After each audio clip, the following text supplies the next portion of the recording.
Hello everyone! Today's video is a collective Lolita vlog of a few days in June. I visited the art gallery, picked some strawberries, and met up with friends, so I hope you'll enjoy this video.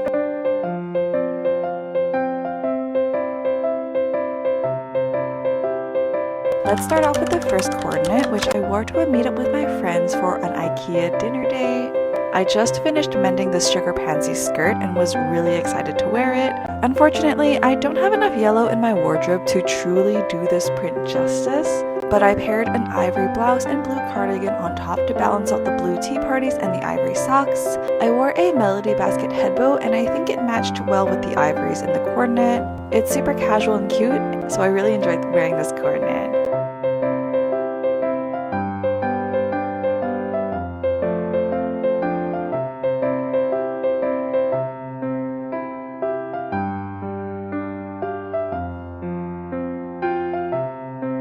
I picked up Koneji from her workplace and then we got to IKEA to meet up with Jess, who recently came back from Japan. She was going to tell us how her trip went and distributed some souvenirs to us, including some socks I asked her to get for me from AP.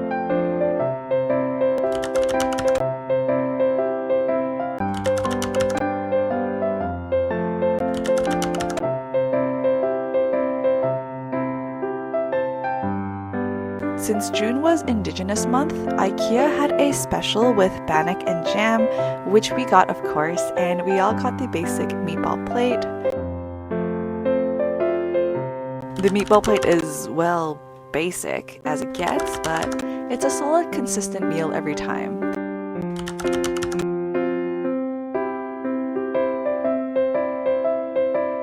The bannock was just amazing with the field berries jam. It was so good, and I hope that it'll come back again next year around this time too.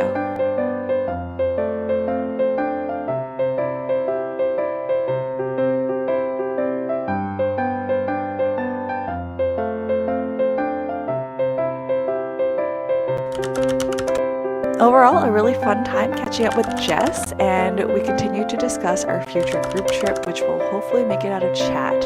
And then we ended the night with getting kicked out of IKEA because we consistently forget that they close at 8 p.m. instead of 9 p.m. like all the other regular shops in the area. On to the next day, which features a raincoat because I apparently chose the wrong day to go strawberry picking.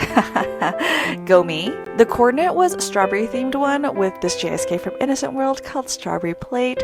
I had to shoehorn in my Crocs and work my way around it because the rain was going to make everything super muddy, plus comfortable shoes are a necessity when picking berries. So without the raincoat on, it looks pretty cohesive with the cardigan, once again working hard to tie in the blues and the rest of the coordinate being cohesive with its ivory and red color palette. Shout out to my baby raincoat as it saw me through the day and kept me toasty and dry from the rain.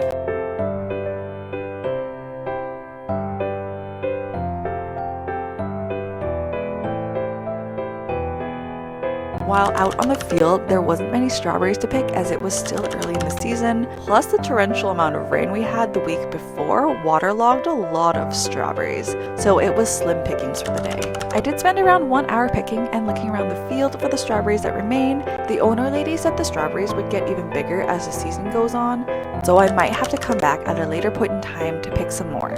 All the strawberries that I picked were really small, but they were super juicy and very delicious, so I highly recommend picking your own strawberries if you can.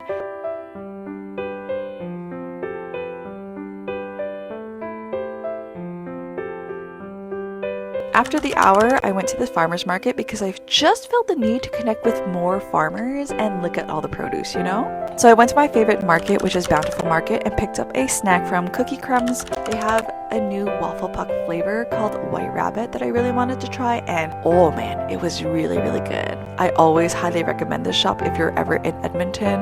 They make some of the best waffle pucks.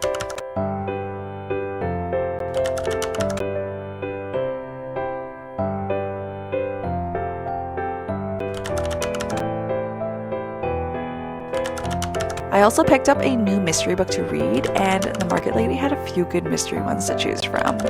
Very excited for this fun raid. Ending that, let's go to the third cornet, which I wore to check out a new to me cafe that is Pokemon themed. I did not keep this place in mind while putting on this cornet, but I really just felt the need to wear this Meta Juicy Basket series because I just replaced the front chest corset ribbon with a white one because when I got this JSK it didn't have any of the ribbons. I coordinated all my summer items to go with this cornet, which includes the lemon jewelry, the boater hat, and the straw woven bag. Classic set for me in terms of summer items, which ends with a pretty nice cool summer cornet with very refreshing lemons.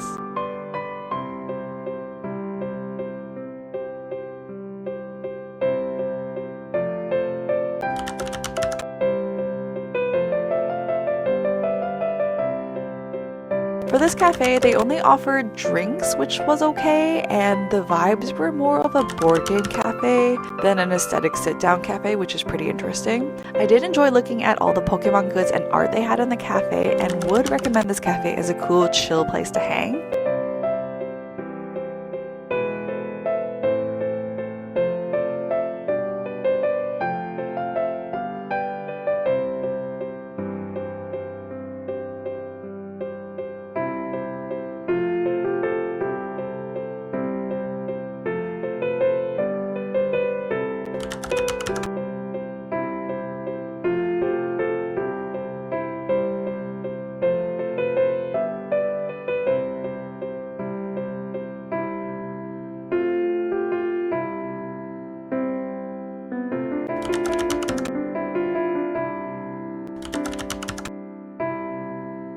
And then I ended the day with getting gas because this cafe was really far and I needed to top up.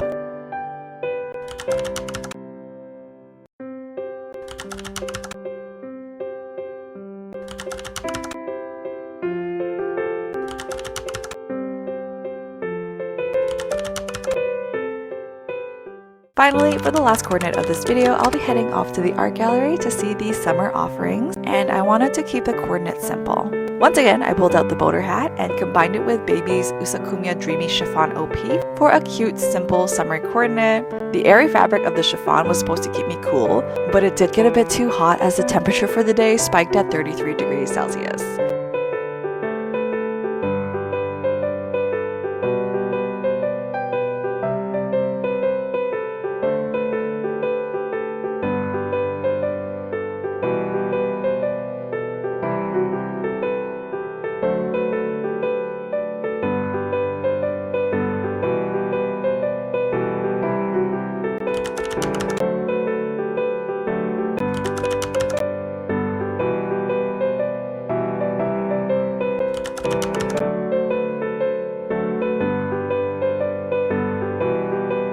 Thankfully, the art gallery was cooler with its AC, and there were a lot of cool exhibits to check out for the summer. The first collection that I was super interested in was William Hogarth's Gone to the Dogs. William Hogarth is an English painter and engraver in the 1700s. His famous engravings were critical of English culture, and the satire was directed at all social classes as well as religion and government. His works were very elaborate, and there were a lot of details of criticism in the background. I found this exhibit very detail-oriented and enjoyed looking at each piece with a closer eye.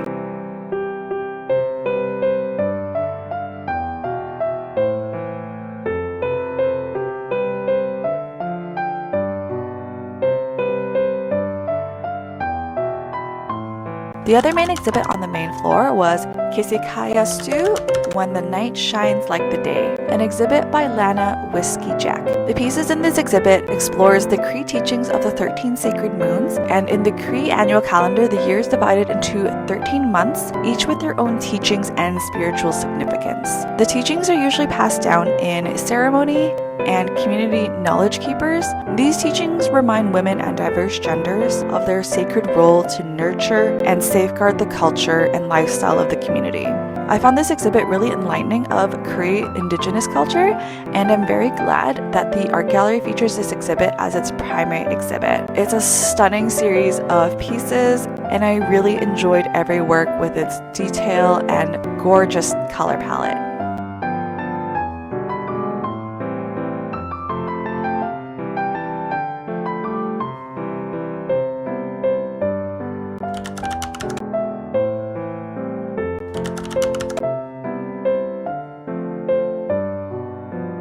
Up on the second floor, there are two main exhibits to check out.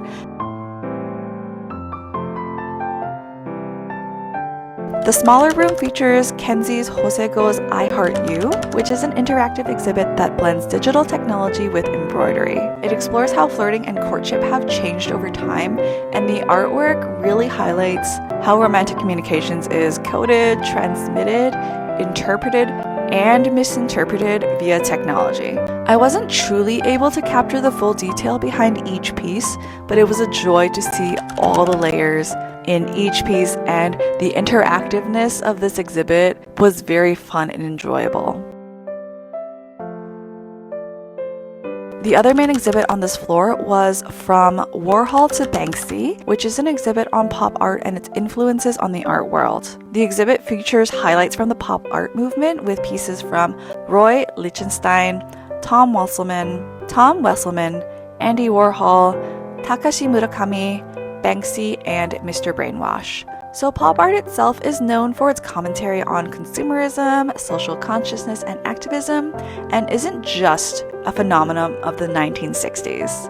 Each of the artists have really blended the line between high and low art, and the exhibit really tried to show how pop art critiques of our world and challenges everyday people to think about the issues that persist in our daily lives. I really learned more about the deeper social criticisms behind each piece and have come to really appreciate pop art for more than its form. I think it was a well put together exhibit featuring the best of each artist, but overall, the exhibit felt a bit shallow and lackluster with none of the pieces standing out because it all stood out, if that makes any sense.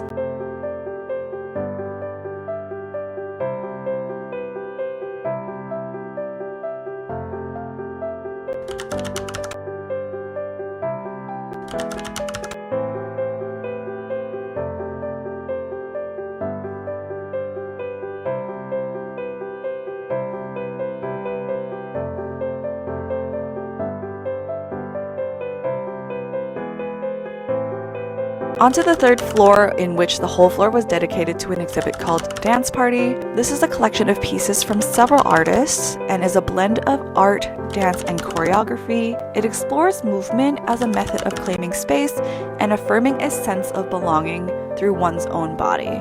Dance itself speaks to a myriad of cultures and can both celebrate and dismantle traditions.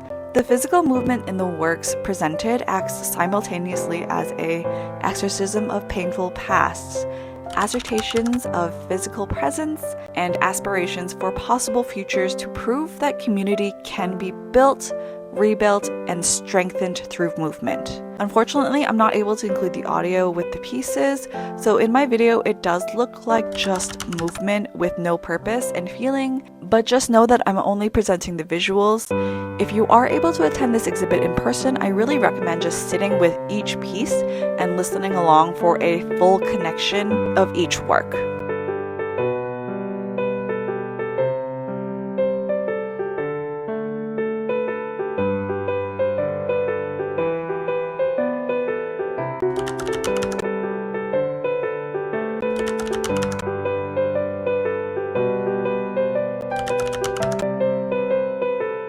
And with that last exhibit, this is the end of the video. Thank you so much for coming along with me for this video. I hope you found it enjoyable and that maybe you've been inspired to do something in Lolita, whether it is a simple hangout or a full-blown art gallery visit. Thanks for watching, and I'll see you in the next video. Bye!